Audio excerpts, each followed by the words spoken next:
Thanks for staying with us here on TVC Breakfast. It's not time for us to look at what the papers are reporting this morning. The Nation newspaper, we'll start off with it. Tinubu, African leaders for Daura to attend Buhari's burial. The Nigerian Tribune says, all set for Buhari's burial, Tinubu to receive body in Katsina. That's you find out on page 4. This Nigeria, Buhari's final journey begins today as remains depart the UK. Aisha, relations whip, Shetima meets late president's family. The Punch newspaper, Daura kinsmen, associates reflect on Buhari's final months. Daily Trust says Daura set for Buhari's burial as Nigeria mourns. Leadership newspaper looks at the politics of things. Succession battle begins as Buhari is laid to rest in Daura today. Federal government declares holiday. Blueprint newspaper, I was admitted in same hospital with Buhari before he died. That's Abdulsalami Abubakar. Daily Independent, 2025 budget. With debt burden, federal government taps into local markets to fund deficits. Experts warn borrowing poses broader risks to economy. The Guardian newspaper, pay TV struggles as more Nigerians opt for mobile streaming services. And Platform Times, federal government spent 1.94 trillion naira on electricity subsidies in 2024. That's according to NERC report. And Sport Live, transfer saga, Napoli wants 20%, sell-on clause in Osimhen's deal. We'll talk about all of these in the course of our conversation. Etoma, Veronica, and Ria, you guys are welcome to demystifying what the papers or the slants the papers are giving to today's dailies. The Nation newspaper, if you look at the Nation newspaper, Nigerian Tribune, this Nigeria, the Punch newspaper, Daily Trust, Leadership newspaper, of course, and then perhaps Blueprints, are talking about the passing of former president of Nigeria. Tinubu, African leaders for Daura to attend Buhari's burial is how the Nation puts it. We just talked about it. But how do you see, as Veronica put it earlier, the deluge of personalities that will be coming not just from Nigeria, from ECOWAS, African Union, home and abroad? You see, with the fact that he has to be buried almost immediately, I'm just thinking about the logistics. Can Daura carry that crowd? Do we have enough hotels? What is the accommodation plan for those people? Especially with the postponement of his burial or the arrival of his body.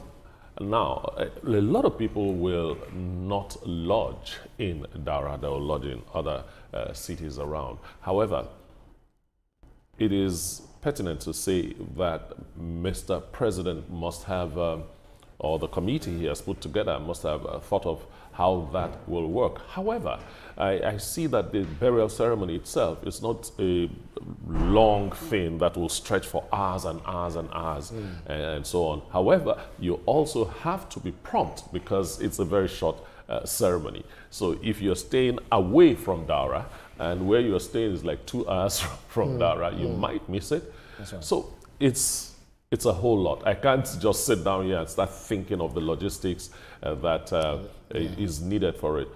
One thing I must say is that Mr. President, I believe, is already in Daura, and a good number of people are also there. Today, there's going to be a lot of flights going that way. And tomorrow maybe the flights will start coming back. We'll just have to wait and see how it pans. Yeah, so I think if you look at the Nigerian Tribune and some other papers, as well as the Blueprints, saying that where we have former head of state, Abdulsalami Abubakar, saying that I was admitted in the same hospital with Buhari before he died. I don't know how tough that could have been, making that kind of statement. I saw the video, but, these are elderly men. You don't know what the bottle in their chest. Well, nature taking its course because, of course, they are not young persons. Buhari died at 82.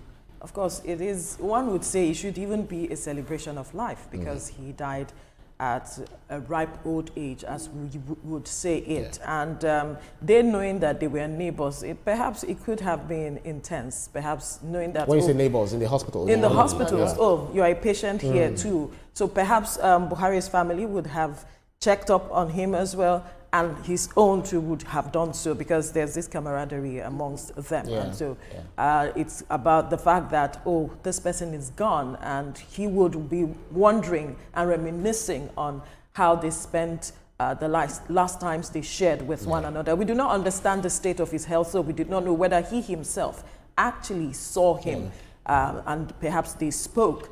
But then it is a moment of reflection for the person of the former head of state who is speaking about it. It's a moment of reflection, the times that they shared, and the moments, that the imprint that they made on the sands of time in Nigeria. Everyone will have their time, whether it is now or later. Ria. And exactly, it's the same thing. When we talk about death, I don't even like to put age to it, because everybody has their time, and it doesn't even have to do with age. We've seen young people die as well. Especially those that are saying that, my enemy, whenever someone dies, say, my enemy has died before. And at least your enemy is dying maybe 82, 90. And the problem is, you are just 15. You don't even know what tomorrow holds for you. That's my fear. Tomorrow is uncertain. I don't know what will happen tomorrow. You get my point. So I don't like when people try to make it look like, oh, this person has gone. Yours can be even next tomorrow or the next day. But the thing is that I understand where he's coming from, because even when your neighbor dies, you start being scared. You start to worry. You start reflecting about your life. Am I doing well? Am I living well? So I understand where he's coming from, losing somebody close to you. And I guess he was the one that saw him for the last days, because if they were in the same hospital, probably, they'll have gotten to see each other or something like that. So I get where he's definitely coming from. But it just shows how uncertain life is. You don't know what will happen tomorrow. It to be a horrific feeling for anyone who goes into the hospital and then someone beside you, is declared dead. I had that experience. I had an experience where I was in the hospital, and then I was told that the patient that was just next door had passed, and I was shook for the fear in you. Fear and all of that. Did you form some kind of relationship with the patient before the patient just died? Knowing that the patient next door died, and that you guys went through almost the same process, had the same doctors attending to you and all of it, it just makes you see life differently. The anxiety and so you become anxious that, oh, what could have gone wrong to that person? I hope I'm not going to feel that same way, and that I do not have that same. And you start praying immediately as well, and then you begin to definitely you start praying. You become prayerful and all of it. But then that's life, basically. Life definitely will happen at one time. So there are political angles to this, to his death. Some are saying that who retains the 12 million votes coming from Katsina or from the north generally, and who will get into that shoe or wear the crown of former President Muhammadu Buhari. So there are people's succession battle, which has already begun. Contenders, one way or the other. We have Shetima, who is the current vice president of Nigeria. We have Atiku Abubakar, who is one way or the other ADC, PDP, ADPDP or something like that. And then we also have Kwakwanso, we know his influence in Kano and beyond. El Rufai, who is also who has been a Buharist. He was with former President Muhammadu Buhari to declare his movement to the ADC. And then we have Al Makura, who is also gunning for national chairmanship of the APC. So, who do you think the cap fits? That is if these people are not scattered. It's not in my place to say I think this person or that person. But what I have to say is that Buhari wasn't born with 12 million votes. He worked his way towards 12 million votes. So if anybody wants to succeed him, let the person do what he did. So we're talking about leadership newspaper, Yes, let the person do what Buhari did. Buhari walked his way into the minds of people. He made people to believe in him. He made people to trust him. That's how he could get 12 million votes. All those names that you reeled out, they should do the same. Get people to trust you. Get people to depend on you. Get people to say, when they hear something, they say, no, it can't be him because I know him. I guess Buhari got to that point. He got people to trust him that much, people to believe in him that much. So what are you struggling? There's no succession there as far as I'm concerned. Walk the walk and get the people to love you. Absolutely. And what I'll even say is that, can they just bury him in peace first before we start this conversation? Or the next person? No way. Human beings will always do this. Veronica. So fast. Interesting. Looking at the persons that made up that list, like you rightly pointed out, when you look at the person of the Kwankwasia movement, he has a strong foothold in Katsina, so to speak. He still has this following. And if you look at the person of El Rufai, I doubt it much that even if he was a Buharist, he's a different person. If you look at the former Vice President, Atiku Abubakar, I do not understand his ideology, because when you look at Northerners, they stand for ideology and they hold onto it with all that is within them. And so if you do not have something, if you swing here today, you swing there tomorrow, then they begin to wonder where exactly you stand. Except he is able to convince them that, okay, this is who I am and this is what I want to offer you. It's beyond just being from the same religion. It's about what you stand for. That's right. And the person of Buhari stood for something that the people in the northern region understood. And that is why a majority of them followed him even to the very last. Who amongst these persons have stood for something over the past decade? That's right. That's a big question. And you know what, on the street is looking like Konkoso, of course, because we see the amount of following he has, and you know everybody's saying that it's going to be him, it's going to be him. But the question is, they need to put in the work that he put in even before looking for that. Like you said, nobody was born with votes. It's the work you do, it's the impact that you make. That I think that's a high point. You know, nobody was born with votes. So. Let's go to the Guardian newspaper. Pay TV struggles as more Nigerians opt for mobile streaming services. I think I'm one of them. I stream on my car, stream on my phone. In fact, on my TV, I have an app that I installed, which is a free TV. I watch everything. You have to tell me that app, actually. I need the app. You tell me about that app. But you see, pay TV is unnecessarily expensive right now. 40,000. 37,000, 19,000. I'm talking about smaller bouquets and so on. Why should somebody pay 40,000 naira to watch television for 1 month? You know, why? You know, so, and now you have cheaper options.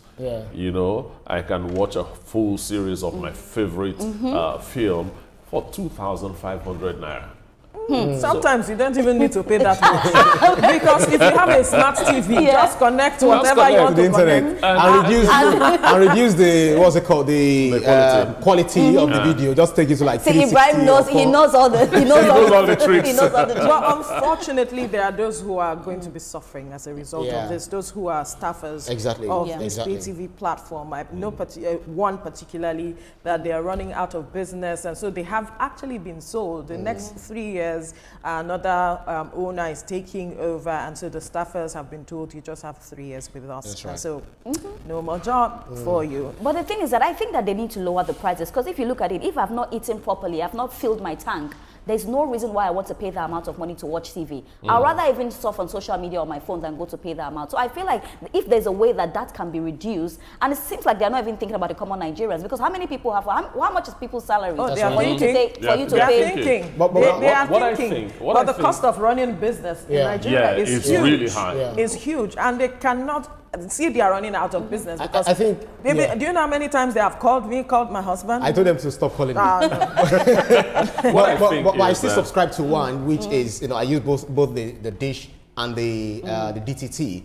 So one subscription covers for two because I use a combo. What I think business owners should do is to realize that the world is evolving so fast. So you cannot just hold on to one particular kind of business. You too evolve. And you need to move with the technology as well. Pay as you go. You recharge today. There's no life for 30 days. The money is still exactly. Imagine. So let's do pay as you go. That would have. I think that would even be better, actually. Honestly. All right. Platform Time says federal government spent 1.94 trillion naira on electricity subsidies in 2024. NERC report. So subsidy hits 633.3 billion naira in first quarter alone as tariff freeze widened gap. That's huge amount of money. You know, we're still having subsidy in one area or the other. But because of our time, we need to race on. If you look at Sporting Life, Veronica, Napoli won 20% sell-on clause in Osimhen's deal. What is wrong with this Napoli? They don't want Galatasaray to take over. So they've been making it difficult for Galatasaray to actually take Osimhen as it is, because you know that Osimhen is interested, you know, in working or playing for Galatasaray.